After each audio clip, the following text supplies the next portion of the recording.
வணக்கம் உறவுகளே, எல்லோரும் எப்படி இருக்கிறீங்க? சந்தோஷமாக இருப்பீங்கன்னு நினைக்கிறேன். கார்த்திகை மாதம் முழுவதுமே சிவனை கும்பிட்டு நமசிவாய அப்படின்னு தாங்க வருது. என்னும் சிவத்தை நான் உணர்ந்ததை உங்ககிட்ட நான் பகிர்ந்திக்கணும்னு நினைக்கிறேன். சிவம்னா என்ன? அன்பே தான் சிவம்ங்க. நமக்குள்ளே இருக்கிறது, நம்ம உயிராய் இருக்கிறது சிவம் தான். ஆதியும் அந்தமும் இல்லாத ஜோதி சுரூபனாய் அகிலாண்ட கோடி பிரம்மாண்ட நாயகனாக இருப்பது சிவன் தாங்க. உலகத்தை முத ஒவ்வொரு உயிர் அணுவுல இருந்து படைத்தவர் சிவன் தான். அதுக்கப்புறம்தான் ராமர், ஏசு, நபிகள், வள்ளலார் அப்படின்ட்டு மனிதர்களாய் வாழ்ந்து இறையருளை உணர்ந்து இறையடி சேர்ந்தவங்க. அவங்க எல்லாரையும் நாம் கடவுளாய் நினைத்து பூஜிக்கிறோம். ஒவ்வொரு மதத்திலுமே அவங்கவுங்களுக்கு விருப்பமான அவங்க முன்னோர்கள் சொல்லி கொடுத்த உருவ வழிபாடுகளை நாம் எல்லாம் பின்பற்றி சந்தோஷப்பட்டுக்கிறோம். மனதார சிவனை கையெடுத்து கும்பிடுங்க.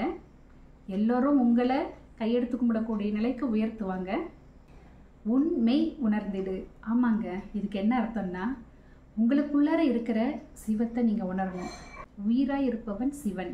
சிவன் உனக்கு துணைங்க, நீங்கள் தான் வினை. நாம் ஒரு நிம்மதியான வாழ்க்கை வாழ முடியலையே, நமக்கு ஏன் மேலே மேலே இவ்வளோ கஷ்டங்கள் வருது அப்படின்னு எவ்வளோ பேர் நினைப்பாங்க. கண்டிப்பாக சிவம் உங்களை உணர்த்தது தான். நிறைய அனுபவங்களை நீங்கள் பெற்று நீங்கள் மேன்மேலும் வெற்றி பெறத்துக்கு தான் அது மாதிரி சோதனைகளை தர்றாங்க. வாழ்க்கையை பார்த்து யாரும் பயப்பட வேண்டாங்க. ஒரு எக்ஸாம்பிளுக்கு சொல்லணும்னா, பாம்பென்றால் படையே நடுங்கும் அப்படின்னு சொல்லுவாங்க. பாம்பை பார்த்து எல்லாரும் பயப்படுவாங்க. ஆனால் பாம்பு கீரியை பார்த்து பயப்படும். எதுக்கு கீரியை பார்த்து பயப்படுதுன்னா, கீரிக்கு பாம்பு கிட்ட பயமே இல்லை, போராடி ஜெயிக்குது அந்த கீரி பிள்ளை. அது மாதிரி தான் நம்ம வாழ்க்கையும்.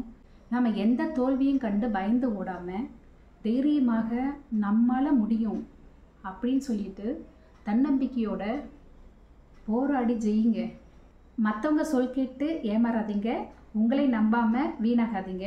உங்ககிட்ட இருக்கக்கூடிய சக்தியை வெளியே கொண்டுட்டு வர்றது உங்களால் மட்டும்தாங்க முடியும். கண்டிப்பாக வாழ்க்கையில் வெற்றியும் பெறலாம். சாமிலாம் இல்லை அப்படி பேசுகிறவங்கள நான் தப்பு சொல்லலை, அவங்களுடைய நம்பிக்கை அது. ஆனால் கண்டிப்பாக நம்மளுடைய பிரபஞ்சத்தில் நம்மைய மீறின சக்தி ஒன்று இருக்குது அப்படின்ட்டு அவங்க ஒத்துட்டு தாங்க ஆகணும். சின்ன வயதில் அறியாமல் நிறையா பேசுவாங்க, கடவுள் இல்லை அப்படி இப்படின்ட்டு. ஆனால் அவங்களுக்கு முடியாமல் போகிற காலத்தில், கஷ்டங்கள் வர்ற காலத்தில் கண்டிப்பாக அவங்க உணர்ந்து நமக்கு மீறின சக்தி ஒன்று இருக்குது அப்படின்னு சொல்லிட்டு இறைவனை உணர ஆரம்பிப்பாங்க. கடவுள் நேராக வர மாட்டாருங்க, ஏதோ ஒரு மனித ரூபத்தில் காப்பாற்றுவாங்க. அப்போ உணர்வாங்கங்க இறை என்பது என்ன அப்படின்றத அவங்க கண்டிப்பாக உணர்வாங்க. ஈசன் நமக்கு என்றும் துணை அப்படின்ற எண்ணம், நோக்கம் உங்களை உயர்த்தும். உங்கள் குழந்தைங்களுக்கு சொல்லிக் கொடுங்க, நமக்கு கடவுள் துணை இருப்பார் அப்படின்ற ஒரு நம்பிக்கையை சின்ன குழந்தையிலேருந்து சொல்லிக் கொடுங்க. அதாவது அவங்க தன்னம்பிக்கையோட நம்மளால் முடியும், நமக்குள்ளேயும் சக்தி இருக்குது அப்படின்ற விஷயத்தை உணர்த்துங்க. நீ கெட்டவனாக இருந்தாலும் சிவத்தை நம்பிவிட்டனா கண்டிப்பாக உன்னை கெடுதல் செய்யறதுக்கு உன் மனதை விடாதுங்க. கோடி கோடியாக கொட்டி கிடக்குது, என்ன பண்ணுறது, ஆள்றதுக்கு ஒரு வாரிசு இல்லை அப்படின்ட்டு ஏங்குற பல மக்கள் இருக்கிறாங்க உலகத்தில். ஓடி ஓடி உழைச்சிட்டு இருப்பாங்க. வீட்டில் மனைவி கிட்டேயோ குழந்தைங்கக்கிட்டேயோ அவங்கள மதித்து அவங்களுக்கு அந்த உறவுக்கு உண்டான ஒரு சந்தோஷத்தை தராமல் இருப்பாங்க. குடும்பங்க ஆளுக்கு ஒரு பக்கம் பிரிஞ்சு போயிடுவாங்க. என்ன காரணம்னா, அன்பாக பேசிக்காமல், ஒருத்தங்களை மதிச்சிக்காம, ஒரு ரசனை இல்லாமல், ரசிக்க தெரியாமல், ஒரு பாராட்ட தெரியாமல் அப்படிலாம் இருந்தாங்கன்னா கண்டிப்பாக அது சந்தோஷமான ஒரு சூழ்நிலையை ஏற்படுத்தாது இல்லைங்களா? பிஸி ஆகிட்டு என்னை மறந்துடுவில்ல அப்படின்னு கூட சிவம் யோசிச்சிருப்பாரு.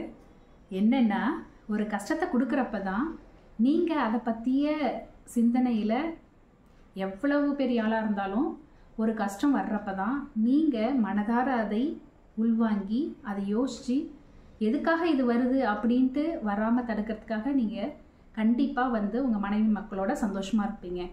சித்தம் தெளிந்திடு, தன்னில் நிலைத்திடு, இடையில் விழித்திரு, எதிலும் சிறந்திரு, வாழ்வில் உயர்ந்திரு, மகிழ்ந்திடு. அவ்வளோதாங்க விஷயம்.